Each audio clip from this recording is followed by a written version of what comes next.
Alright, so I did have a subscriber to ask me how to zero his AR. So he has an AR and he's just wanting a little bit. He works, not going to really say where he works, but he's got a AR and he wanted me to do a video on how to zero it. I've talked him through the process, but didn't really have the option to be able to get my hands on one and actually zero one and do a video of zeroing one. My friend Che here, he is he's going to be zeroing his AR, which is a 300 blackout. And I'll turn it over to him to let him talk a little bit about it. All right, this is a 300 blackout St. Victor pistol. Again, focusing on the back side, we'll go in there. It does have a pistol brace on it. It has a 9.5-inch barrel on it. Still gets pretty good range out of it, being as short of the barrel as it is. Right now I have Magpul metal flip-up sights, front and rear.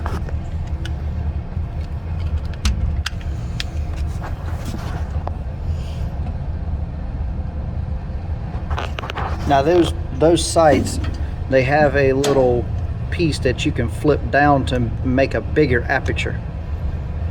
That's for your night fire. It's for night fire, and let you see the bigger aperture there. And then you can flip it up and have regular day fire aperture. And then you have your yeah, I think we need to go ahead.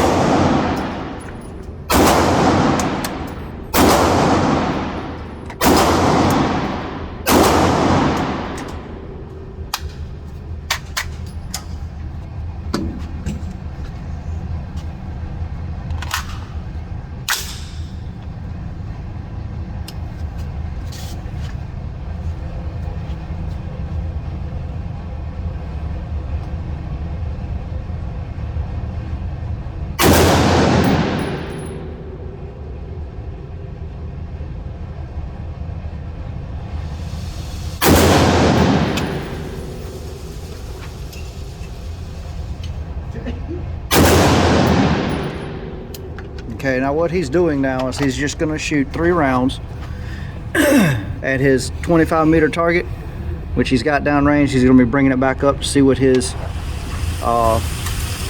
marks are. He's got his pin ready. Once he gets his group, he can then start to move his group.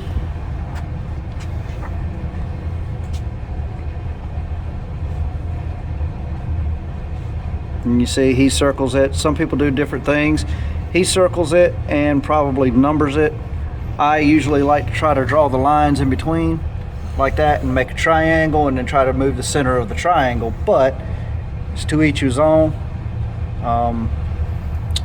There you can see what I was talking about the drawing the triangle between the rounds and drawing the center dot so you can move the center round. Okay, now keep in mind this target is for the M16A4. Okay, so moving his squares, going according to the squares, you don't really want to pay attention to that. You just kind of sort of want to Kentucky windage it. Now for these sights that he has, they're easy to turn, easy to manipulate and adjust. And you see now he's adjusting that front sight post and it's actually going down into the sight. So I did adjusted that 10 clicks. We'll start from there. Did you adjust the backside any? Nope, so the backside is fixed. Oh, okay. I'm gonna go with the front because of where it's placed right here on the target. I'll do bring it up to center mass first, and then from there I'll judge left or right. Okay, okay.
And you see every time he puts it back on safe, make sure that the barrel is pointed in the safe direction, and that the bolt's locked to the rear and there's nothing in the chamber.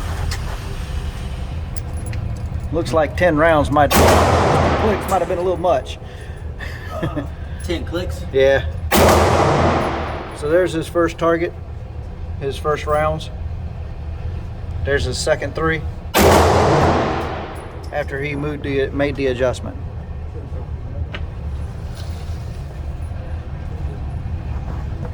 That's a brief overview of how to zero. You'll just keep doing that until you get it dead center mass. Right there. That's your target. So that's a brief overview of what you want to do. All right, so you zeroed the blackout, and before I do this, I wanted to let you know that we zeroed the 300 and we're going to do a 30 round and kind of look at the target and see what we can get. And this is where we picked it up. Same weapon that we zeroed just a while ago at 50 foot. That's 30 rounds in the same hole. I would just like to add, I kind of question that that's a slug round, but we'll debate. Me and him will debate that. So, and that's not with my weapon at all. Not with my weapon. Your weapon. Yep. So maybe a little bit of competition. Let's see if he can do any better. That's some tough competition. I will take full credit though that I did zero that, and he produced. That's what he produced. So